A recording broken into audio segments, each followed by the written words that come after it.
Hello and welcome to Let's Play Pathfinder, Wrath of the Righteous, Enhanced Edition, with me, Bring It On. Wrath of the Righteous was developed by Owlcat Games and published by Owlcat Games and Meta Publishing, and released in September of 2021. It is a fantasy CRPG that can be played in either real-time with pause or turn-based combat. This will also not be a blind playthrough. I've played through the game a few times now, and I should know what I'm doing, but we'll put that to the test. Also, this Let's Play will include all of the DLC for the game, so it's going to be a massive experience. So buckle up.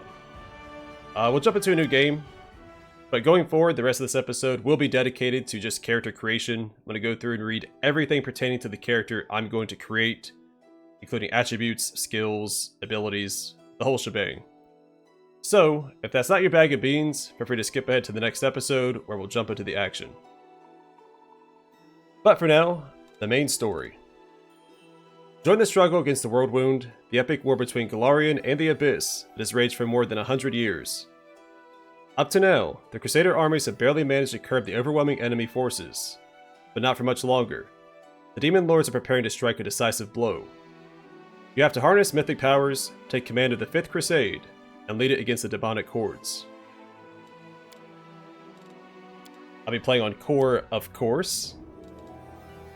The character suffers full damage from enemies and traps. There are more enemies than usual. They have standard power and inflict the usual damage on critical hits.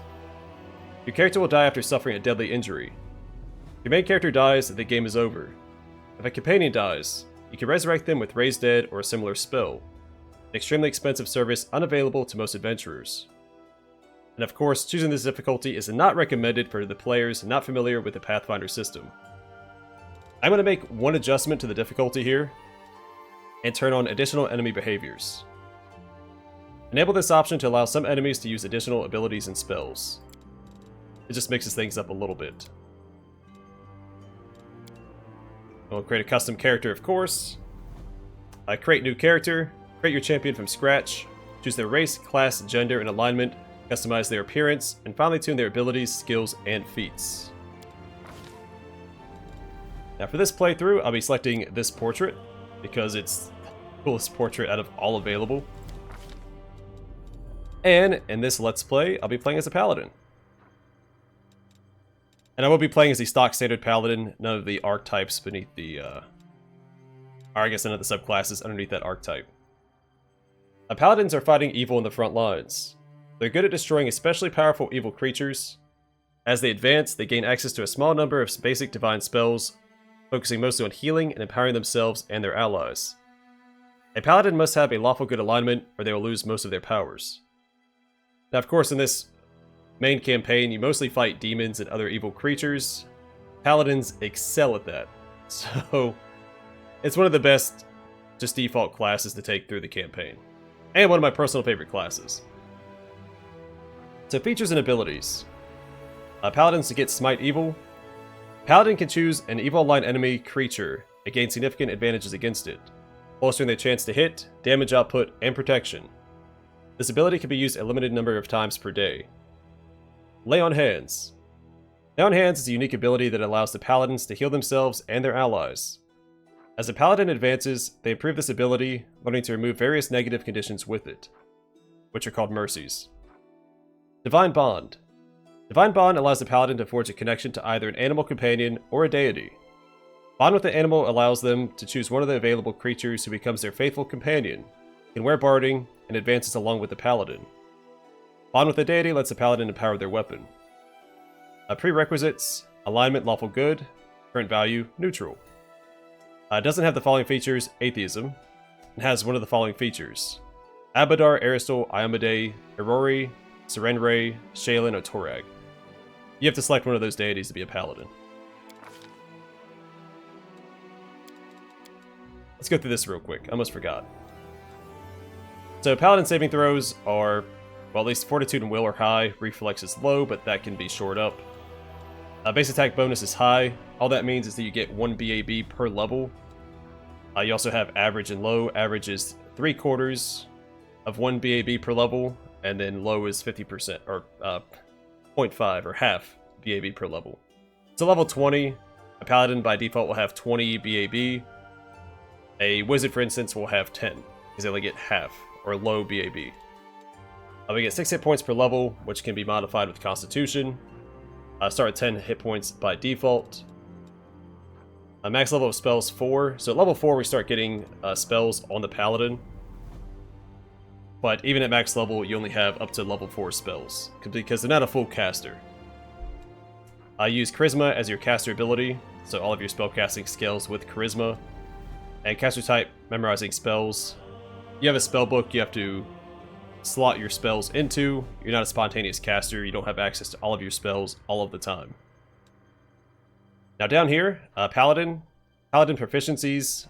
Paladins are proficient with all simple and martial weapons, with all types of armor, heavy, medium, and light, and with shields except tower shields. Alignment restriction. A Paladin who ceases to be lawful good loses all Paladin spells and class features. She cannot thereafter gain levels as a Paladin until she changes the alignment back. There are Scrolls of Atonement in the game, so if you do lose your alignment, you can go buy one of those and adjust your alignment back to what it was by default. And unlike some classes with alignment restrictions, the Paladin does lose access to all of their powers if their alignment shifts. But say a Monk or Barbarian, if their alignments shift from what they're supposed to be, they retain their powers, they just can't take more levels in that specific class. And Smite Evil. Once per day, a Paladin can call out to the powers of good to aid her in her struggle against evil. As a swift action, the Paladin chooses one target within sight to smite. If this target is evil, the Paladin adds her Charisma bonus, if any, to her attack rolls and adds her Paladin level to all damage rolls made against the target of her smite. Smite Evil attacks automatically bypass any damage reduction the creature might possess. In addition, while Smite Evil is in effect, the Paladin gains a deflection bonus equal to her Charisma modifier, if any, to her armor class against attacks made by the target of the smite. If the Paladin targets a creature that is not evil, the smite is wasted with no effect. The Smite Evil lasts until the target dies or the Paladin selects a new target. At 4th level, and at every 3 levels thereafter, Paladin may Smite Evil 1 additional time per day. And at level 2 you get access to Lay on Hands. Beginning at level 2, a Paladin can heal wounds, her own or those of others, by touch. Each day she can use this ability a number of times equal to half her Paladin level plus her Charisma modifier. With one use of this ability, a Paladin can heal 1d6 hit points of damage for every 2 Paladin levels she possesses. Using this ability is a standard action unless the Paladin targets herself, in which case it is a swift action. Alternatively, a Paladin can use this healing power to deal damage to undead creatures, dealing 1d6 points of damage for every 2 levels the Paladin possesses. Using Lay on Hands in this way requires a successful melee touch attack, and doesn't provoke an attack of opportunity. Undead do not receive a saving throw against this damage. And Divine Grace, also at level 2. At 2nd level, a Paladin gains a bonus equal to a Charisma bonus, if any, on all saving throws. One of the best class features in the game. At level 3, the Paladin gains access to Aura of Courage. At 3rd level, a Paladin is immune to fear, magical or otherwise. Each ally within 10 feet of her gains a +4 morale bonus on saving throws against fear effects. This ability functions only while the Paladin is conscious, not if she is unconscious or dead. And Mercy. At 3rd level, and every 3 levels thereafter, a Paladin can select one Mercy. Each Mercy adds an effect to the Paladin's Lay on Hands ability. Whenever the Paladin uses Lay on Hands to heal damage to one target, the target also receives the additional effects from all of the Mercies possessed by the Paladin. So basically you can cure any of these effects with the Paladin's Lay on Hands. You don't have access to all of these from the get-go. Each tier you unlock one of the Mercies. So at 3, 6, 9, so on and so forth. It's 3 different ones, I believe. A Divine Health. At 3rd level, a Paladin is immune to all diseases, including supernatural and magical diseases, including mummy rot. And at level 4, the Paladin gains access to channel positive energy. When a Paladin reaches 4th level, he gains a supernatural ability to channel positive energy like a cleric. Using this ability consumes 2 uses of her Lay on Hands ability. This energy can be used to cause or heal damage depending on the creatures targeted. A Paladin channels positive energy, it can choose to deal damage to undead creatures or to heal living creatures. Channeling positive energy causes a burst that affects all creatures of one type, either undead or living, and a 30-foot radius centered on the Paladin. The amount of damage dealt or healed is equal to 1d6 points of damage, plus 1d6 points of damage for every 2 Paladin levels beyond 1st, 2d6 at 4th, 3d6 at 5th, and so on. Creatures that take damage from channeled energy receive a will save to halve the damage. The DC of this save is equal to 10 plus half the Paladin's level, plus the Paladin's Charisma modifier. Creatures healed by channeled energy cannot exceed their maximum hit point total. All excess healing is lost. This is a standard action that does not provoke an attack of opportunity. You also get additional use of Smite Evil. Don't need to read that a second time. At 5th level, you get Divine Bond. Upon reaching 5th level, a Paladin forms a Divine Bond with their god. This bond can take one of 2 forms. Once a form is chosen, it cannot be changed. First type of bond allows a Paladin to form a Divine Bond with her weapon.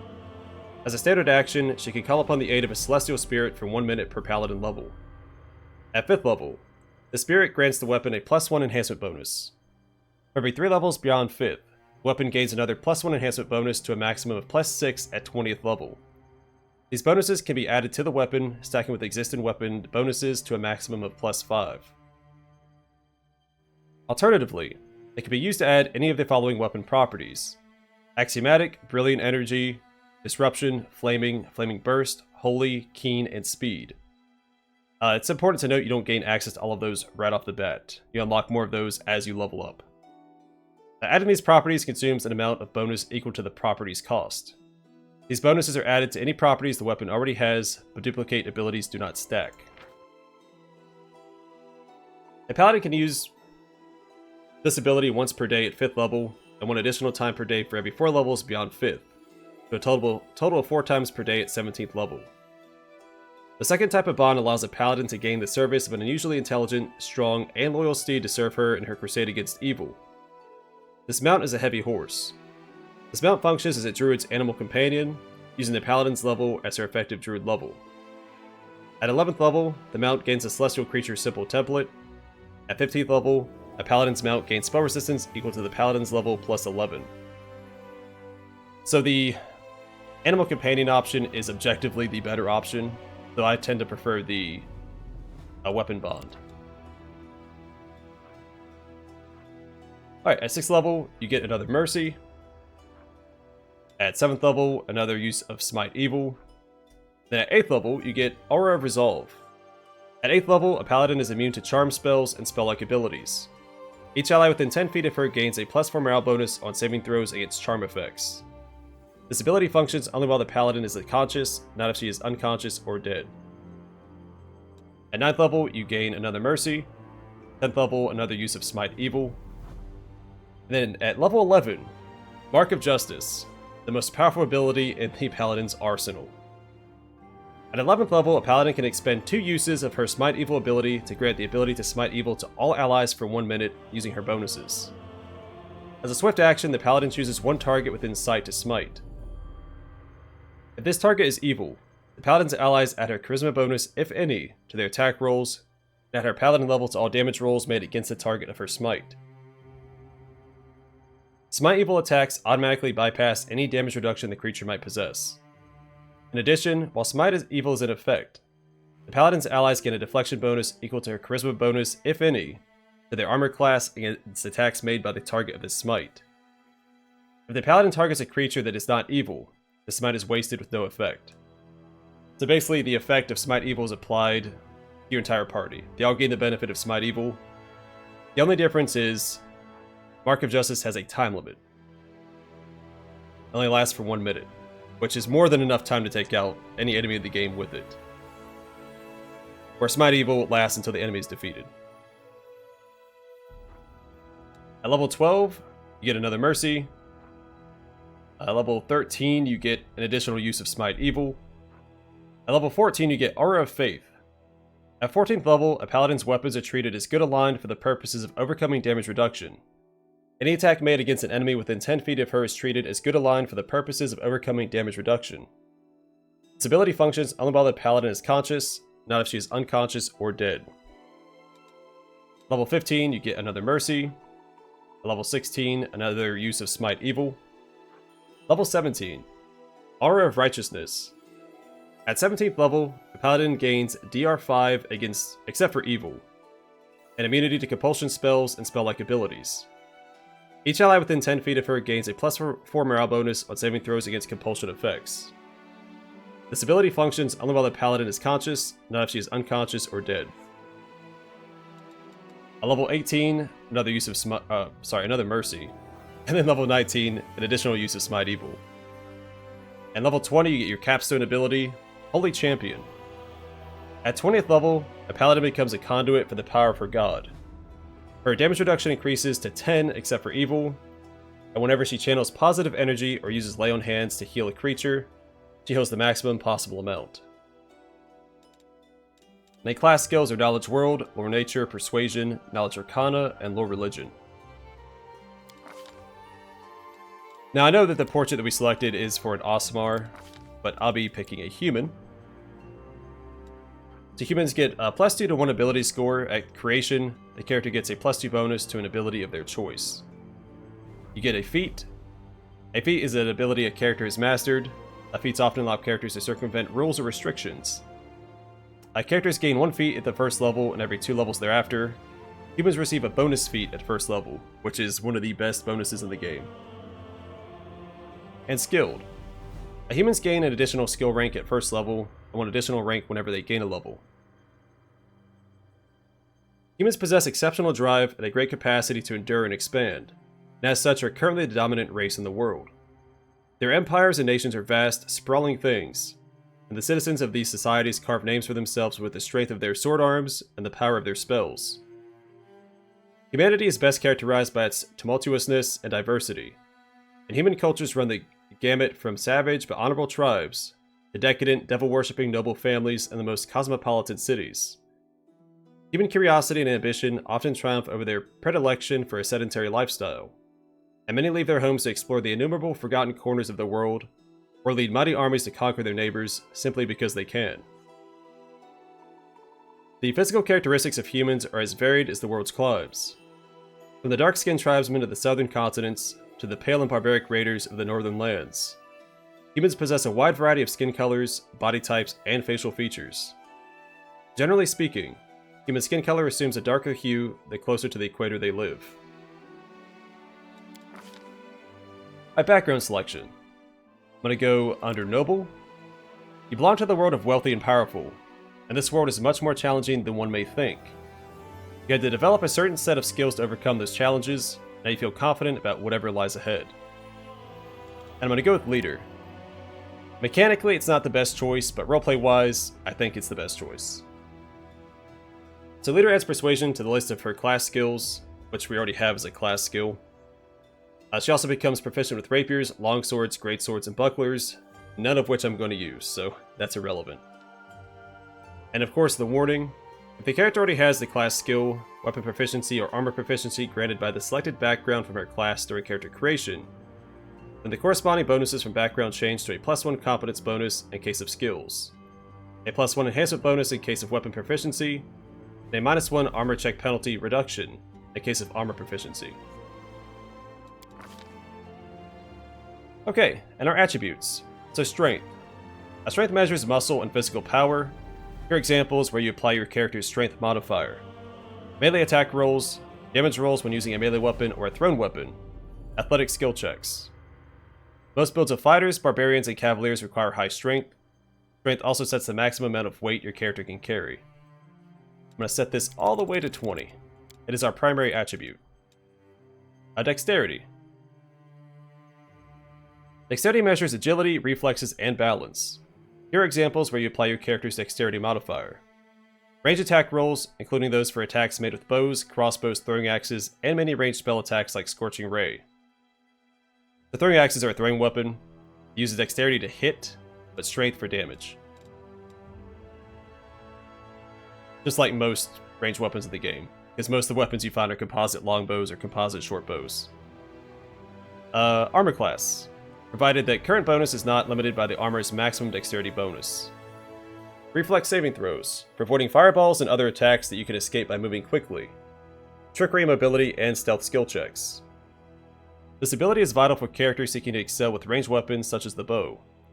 Most builds of rogues, slayers, hunters, monks, and rangers require high dexterity. Constitution. A Constitution bonus increases a character's hit points, so the ability is important for all classes. Here are examples where you apply your character's Constitution modifier. Fortitude saving throws for resisting death effects, poison, disease, and similar threats. Hit points your characters get when they gain a level. The character's Constitution score changes enough to alter their Constitution modifier. The character's hit points also increase or decrease accordingly. Intelligence. Let's put 2 points into Constitution. Intelligence. Determines how well your character learns and reasons. Animal companions require Intelligence score 3 to gain access to many new feats. Here are examples where you apply your character's Intelligence modifier. The number of skill points gained each level, that your character always gets at least 1 skill point per level. We get 2 as a human. Knowledge Arcana and Knowledge World checks. Alchemists, Arcanists, Witches, Magi, and Wizards gain bonus spells based on their Intelligence score. The minimum Intelligence score needed to cast their spells is 10 plus the spell's level. Take 1 point out of that. Wisdom. Wisdom describes a character's willpower, common sense, awareness, and intuition. If you want your character to have acute senses, put a high score in Wisdom. Here are examples where you apply your character's Wisdom modifier. Will saving throws for negating the effects of Charm Person and other spells. Perception, Lore Nature, and Lore Religion skill checks. Clerics, Druids, Inquisitors, War Priests, Hunters, Shamans, and Rangers get bonus spells based on their Wisdom scores. The minimum Wisdom score needed to cast their spell is 10 plus the spell's level. And Charisma. Charisma measures a character's power of personality, personal magnetism, ability to lead, and appearance. Here are examples where you apply your character's Charisma modifier.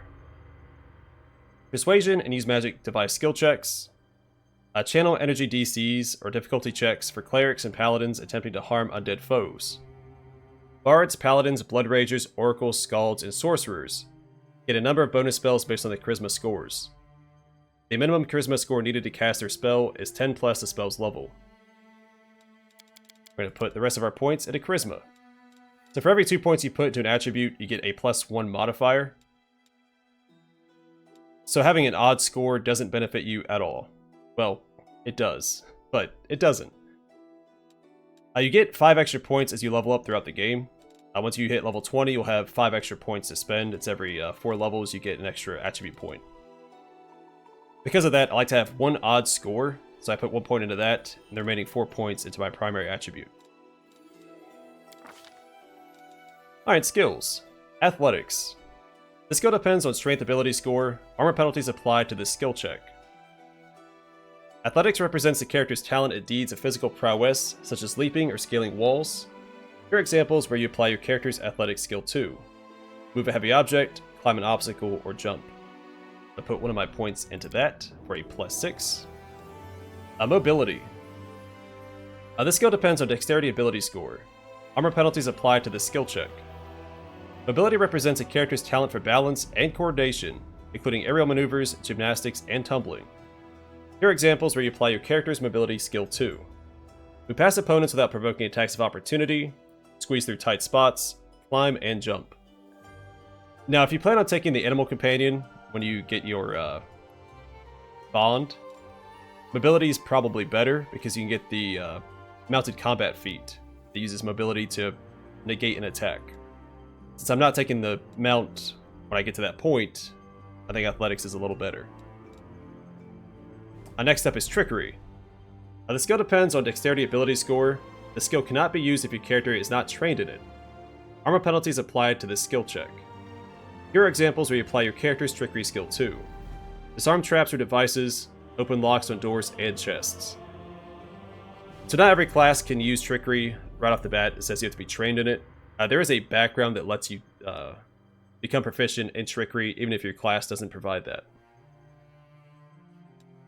Stealth. This skill depends on dexterity ability score. Armor penalties apply to this skill check. Stealth represents a character's talent at avoiding detection, allowing the character to slip past foes or strike from an unseen position. Here are examples where you apply your character's stealth at skill 2. Avoiding random encounters on a global map or during rest. Moving past enemies without them noticing. Knowledge Arcana. The skill depends on intelligence ability score. The skill cannot be used if your character is not trained in it. Knowledge Arcana represents character's knowledge about spells, magic items, and numerous bits of magical lore. Here are examples where you apply your character's Knowledge Arcana skill to. Arcane spell scroll scribing during camping. Identification of found magical items. Learn spells from spellbooks and scrolls. Knowledge World. The skill depends on Intelligence ability score. The skill cannot be used if your character is not trained in it. Knowledge World represents characters' knowledge about people, systems that make civilization run, historical events that made societies what they are today. Here are examples where you apply your character's Knowledge World skill to.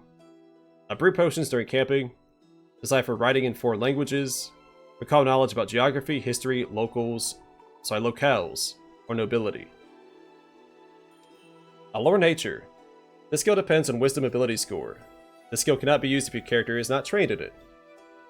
Lore Nature represents character's knowledge about the natural world and ability to command and train wild creatures. Here are examples where you apply your character's Lore Nature skill to. Allows to recall knowledge about dungeons or nature, delays fatigue while traveling on the world map. It's used to... well, it used to be used to identify more information about the creatures you're fighting. I don't remember if they did away with that in this game. We'll have to check that when we encounter our first enemies. Lore Religion. Lore Nature is also used for skinning animals as well, so you can sell their pelts. Lore Religion. The skill depends on Wisdom ability score. The skill cannot be used if your character is not trained in it at least once. Lore Religion represents character's knowledge about the secrets of deities, holy lore, and extraplanar realms. Here are examples where you apply your character's Lore Religion skill to. Divine Spell Scroll Scribing during camping. Gives an ability to cure disease. Recall knowledge about the planes or religions. Perception. This skill depends on a Wisdom ability score. Perception represents character's acuity of your senses, allowing you to notice fine details, see danger coming, and tell if people are behaving suspiciously.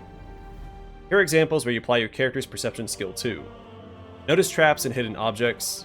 Determine your chances to not be surprised in case of a sudden attack when you camp. I would say perception is the most important skill in the game, followed by trickery.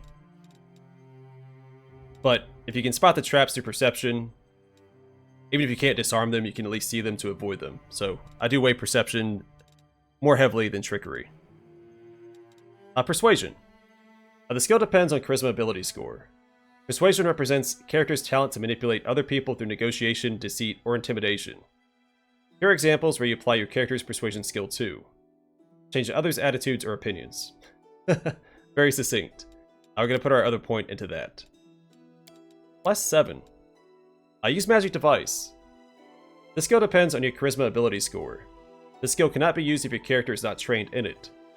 Use Magic Device skill represents character's talent at activating magic items, even if you're not otherwise trained in their use. Here are examples where you apply your character's Use Magic Device skill to. Activate wands and scrolls that you would normally be unable to use. Alright, now we select our first feat. There is some optimal feats you can take at level 1, especially with a human character. I like taking Weapon Focus personally, because that +1 to hit early game it's nice to have. So Weapon Focus. Choose one type of weapon. You can also choose Unarmed Strike, or if you're a spellcaster, melee or ranged touch attacks, as your weapon for the purposes of this feat. Benefit. You get a +1 bonus on all attack rolls you make using the selected weapon.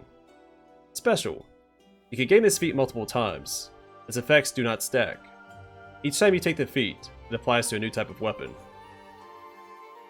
I'm going to grab the Earthbreaker, which is a giant two-handed hammer.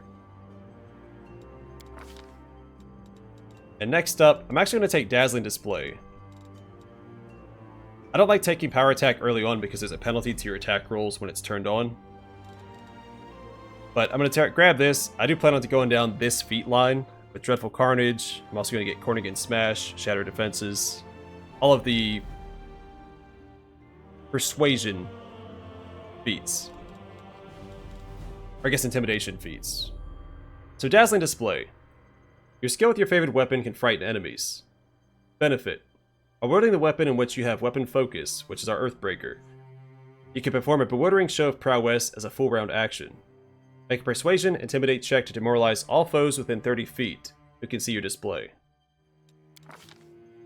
We choose our deity. I'm going to go with Iomedae, who also plays an important role in the campaign. I like her because she represents glory, good, and war. Iomedae, also known as the Inheritor, Light of the Sword, and Lady of Valor, is a goddess of righteous valor, justice, and honor. Having served as Eridan's herald, he inherited many of the last Aslante's followers upon his death, and continues to espouse the ideas of honor and righteousness in the defense of good and the battle against evil. Domains: glory, good, law, sun, and war. Favored weapon: longsword. As a paladin, we have to be lawful good. A creature's overall moral and personal attitudes are represented by its alignment.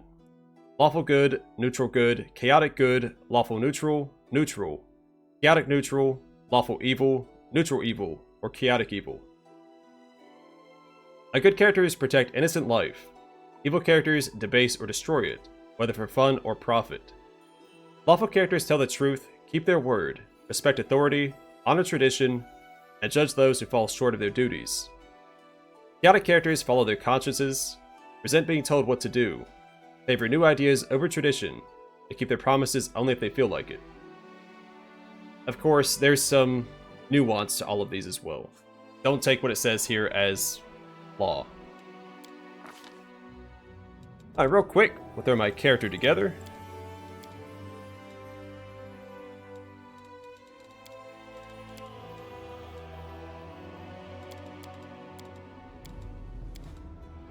This is always my favorite hairstyle in the Owlcat games. A nice beard and a nice black gray. No war paint, no tattoos, clothes colors. I like